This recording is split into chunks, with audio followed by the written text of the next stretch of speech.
Fala galera, vamos lá fazer nosso fechamento de mercado aí desse mini índice, né? Se findando mais um mês, galera. Então, primeiro de tudo, para que eu fizesse essa análise, cravando hoje os movimentos do mini índice na sala educacional, juntamente com os alunos, a gente sempre começa essa varredura pelo macro, tá? Então, se a gente olhar pelo gráfico diário, galera, a gente tinha um mercado onde proporcionalmente muita gente cria viés com esse tipo de barra, porque ela induz uma continuidade. Porém, ela só tem padrão técnico de uma continuação se estiver no local correto.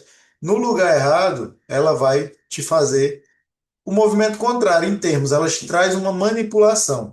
Então, muita gente queria ver isso por quê? Porque se a gente colocar aqui em contexto de médias móveis, se a gente olhar, é aquele famoso candle que está calçado angulado com médias móveis para baixo, né, no gráfico diário. Então, todo mundo cria um viés de que vai gerar continuidade. Mas aí vem um primeiro insight. Para que o macro gere uma continuidade, a gente tem que estar com os gráficos alinhados, ou seja, tanto o gráfico de 60, que é o âncora, como o gráfico de 4 horas a favor desse cenário do diário. E se a gente descer o tempo gráfico para 4 horas, eu não tinha um alinhamento saudável para uma continuidade vendedora. Eu venho de uma falha de estrutura em uma média móvel de 200 períodos e as médias micro, né, do cenário do 4 horas, elas estavam laterais. Se trazer para o 60, é a mesma coisa. Eu tinha uma possível angulação de média móvel nos 60 minutos para uma continuidade? Até poderíamos caracterizar que sim. Porém, essa estrutura de continuação não está condizente com alinhamento e angulação de todo o cenário. Eu tinha médias de 500 períodos por baixo, sustentando o pregão no final do movimento, e média de 21 estava longe do preço para que conseguisse romper essa estrutura da média macro, tá? Lembrando, uma característica técnica de médias móveis maiores, 500, 200 ou a que você utiliza, só tem característica de um rompimento saudável quando a gente tem angulação e ancoragem da 21. Mas vamos lá, esquece um pouco de indicador técnico, vamos trabalhar preço. Se a gente observar, a gente vem de um mercado totalmente direcional na semana anterior, né? Onde o mercado faz uma inflexão altíssima.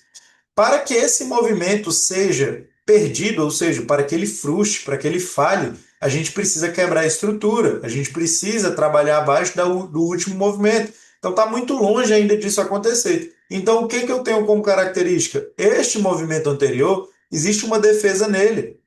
E também é se perguntar como que esse mercado chegou nesse potencial nível de defesa. Qual a característica que o mercado veio? E se a gente observar, o índice ele estava em uma deriva na semana passada. Então essa característica de deriva traz o quê? Um comportamento de uma correção. Poderia utilizar uma FIBO dessa máxima para esta mínima, porque isso aqui é uma inflexão de pré-rompimento dessa quebra de estrutura. Então, se eu tenho uma ativação, uma inflexão, uma nova ativação, existem níveis de FIBO para travar esse movimento. Então, eu tinha um preço em potencial nível de 50% com 61, onde eu tenho também uma falha de estrutura dentro do movimento. Então, dentro desse cenário, eu tenho imediatamente um mercado que quebra a estrutura, faz uma regressão e uma troca de polaridade de uma micro quebra que está dentro de um movimento menor e inflexiona, ou seja, existem compradores sustentando esse movimento porque eu tenho minha região preenchida, ela está sustentada, ela já foi testada. Então, o fundo mais alto se torna uma liquidez. O fim do pregão da sexta-feira estava exatamente nesse cenário. E a característica do final do pregão está como? Totalmente exausta, galera. Ó, eu tenho 3 barras de absorções consecutivas com uma tentativa de retomada no fim do pregão. Isso aqui é uma exaustão clássica. Ou seja, a probabilidade do mercado buscar uma liquidez macro para depois tentar gerar uma continuação é muito grande. E a gente trabalhou esse cenário no dia de hoje. Então, eu tenho a defesa dos vendidos na última inflexão, que é este cenário aqui, ó. Foi o último topo menor que o mercado fez depois da falha. Então, a gente existia pontos de trava no movimento anterior, o mercado simplesmente respeitou, vou mostrar para vocês, em confluência com alvos, e as nossas operações na sala foram exatamente 2 pontos, tá, galera? E depois fechou a sala, eu deixei uma explicação técnica para quem fosse continuar operando, pegar a continuação assim como eu executei também. Então, o primeiro fator, trap de mínima, a gente já está no mercado exausto, o mercado potencializa uma microlateralidade no final do pregão, então a possibilidade de um rompimento com uma exaustão vindo do macro é um falso rompimento. A nossa compra era para ter sido exatamente aqui no risco, mas foi muito rápido, eu perdi. E quando o mercado fechou o gatilho, simplesmente eu fiquei de fora porque eu não quis pagar um stop de mais de 400 pontos, tá? Mas teve aluno, teve integrante da sala que pegou aí essa movimentação, e o único ponto que a gente veio especular uma venda foi em uma região de potencial defesa de movimento anterior. Eu tenho uma estrutura aqui, ó, deixa eu colocar no macro aqui para que vocês entendam. Eu tenho essa estrutura anterior, beleza? Onde o mercado inflexiona essa saída. Isso daqui se torna uma potencial quebra de estrutura, porém dentro de um movimento. A quebra principal é esta e esta aqui. Então, como o mercado chegou esticado, quando ele gerou exaustão na minha região que estava nessas máximas aqui, ó, se vocês observarem, a defesa vendedora ela inicia aqui. Então, quando o mercado chegou aqui pelo 1 minuto e pelo 2, e eu observei a exaustão do preço, foi aqui que a gente especulou a tentativa dessa correção. E aí o mercado simplesmente só pagou uma parcial de risco e tirou a gente. Nossa venda foi exatamente nesse carinha aqui, ó. O mercado chegou a desenvolver aí, acho que uns 300, quase 300 pontos, tirou uma parcial e depois topou a gente aqui bem curtinho com um stopzinho de 100 pontos, tá, galera? Então, acabou que ficamos sem fazer nada. E literalmente não fiz mais nada durante o período da sala, porque o mercado começou a derivar, ficou horrível de se operar. Desencadeou essa venda? Desencadeou, mas se vocês observarem, eu tenho uma ativação com uma falha de estrutura. Então, ele não captura liquidez novamente. Essa venda ela veio de deriva. É horrível de pegar movimento assim, mas não tem problema nenhum. Então vamos para o que eu observei para pegar uma compra de continuidade. Primeiro fator, a gente tem a regressão do dia. Então eu poderia trabalhar exatamente a máxima com a inflexão total. Então o mercado veio em 50%. Era uma potencial região? Era. Só que o pulo do gato está sempre no movimento anterior. Eu tenho uma ativação vendedora que fez o quê? A quebra intermediária e aqui a quebra principal. Toda quebra precisa de regressão. Regressão são qualificadas em bases anteriores. Então, um conceito que eu utilizo muito dentro da mentoria e dentro da minha metodologia. Quando o mercado chega nesse potencial nível de 50% de FIBO, eu tenho uma troca de polaridade anterior, porque isso aqui ó, foi um pivô de baixa que falhou, ativou uma sustentação altista que falhou, se torna o quê, galera? Uma sustentação novamente para uma troca de polaridade, beleza?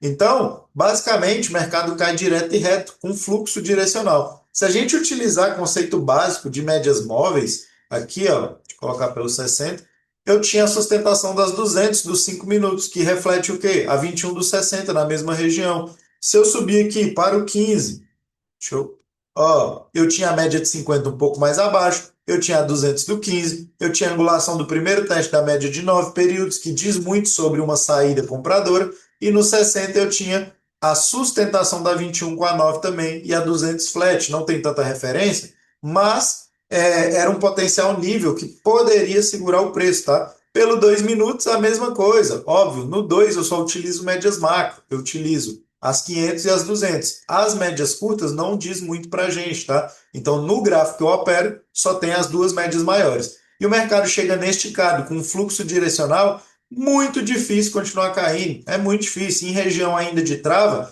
Então, o que eu tinha aqui, galera? Ó, uma micro quebra no cenário menor. Isso aqui se torna uma micro quebra porque foi uma tentativa vendedora numa imensidão compradora, ou seja, aonde entrou um potencial nível de tentativa vendedora, ela foi atropelada. Então, automaticamente, isso aqui se torna uma captura de liquidez. Quando o mercado chega e deixa exaustão pelo minuto aqui, ó, exatamente neste candle de absorção, aqui eu executei a minha compra, beleza? De continuidade a favor do macro. E também era região qualificada, né, galera? Olha aqui. Aqui, ó, eu tinha uma POC de um movimento anterior exatamente na mínima e eu tinha a minha região macro institucional aí de continuidade. Então, compra foi exatamente no risco, stop atrás da POC, tá? Stop ficou curtinho. E se a gente observar, o mercado pagou o alvo de continuação, que era o quê? A região macro. Se eu observar que região era aquela lá em cima, galera, que deu uma oportunidade de venda excelente no final do dia aí, eu tinha nível de FIBO, né, puxando o movimento aqui, ó, que está em aberto, era o 7,6, e eu poderia trabalhar alvos da estrutura, tá? Então, eu não tive essa inflexão aqui que falhou no movimento anterior, eu trabalho a inflexão dessa falha, era alvo cravado da operação, beleza? Então, região de realização, não tem que executar e ficar achando que o mercado vai parar na lua. Não, mercado, existem alvos e a gente opera day trade. Quer carregar e conduzir para o resto da vida, vai operar swing trade, beleza?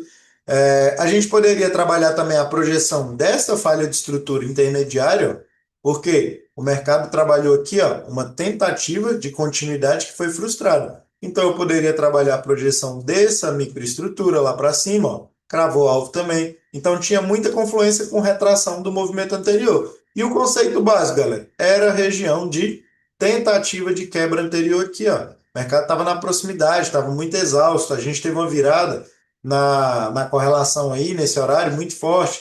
Então, muito difícil do mercado dar continuidade. E uma regrinha que eu gosto muito, que eu ensino meus alunos, é o famoso os três T's, que eu digo. Quando a gente tem onde o mercado marca um topo, tá? Vocês vão observar isso aqui, ó, porque é sempre a ativação da renovação. O terceiro teste aqui é conceito básico de análise técnica que todo mundo deveria ensinar, mas muita gente deixa passar em branco. Eu tenho o primeiro teste, o segundo, a terceira tentativa sempre no rompimento. Na maioria das vezes ela é falsa, então isso é em figuras gráficas, seja derivas, seja triângulos, seja flâmulas, o que você utilizar em característica de figura. Geralmente, para fazer a saída, ela faz 3 renovações antes de desenvolver. Então, se vocês observarem esse cenário aqui no micro, o mercado marcou a primeira, falhou. Segunda, novamente, falhou. Terceira tentativa, o mercado desencadeou o movimento. E nesse movimento maior, Alex, aqui como a gente teve a quebra, ela se torna um topo todo. Primeira, segunda, terceira tentativa e última e desencadeou toda a venda, beleza? Então, trabalhe dessa forma, coisas simples e eficazes dentro do operacional. Óbvio que não é só isso, tá, galera? É só a ponta do iceberg. Existem muita coisa, coisas por trás que vai te dar um direcionamento melhor sobre essa expectativa, tá? E aí o mercado evoluiu aí durante o fim da tarde.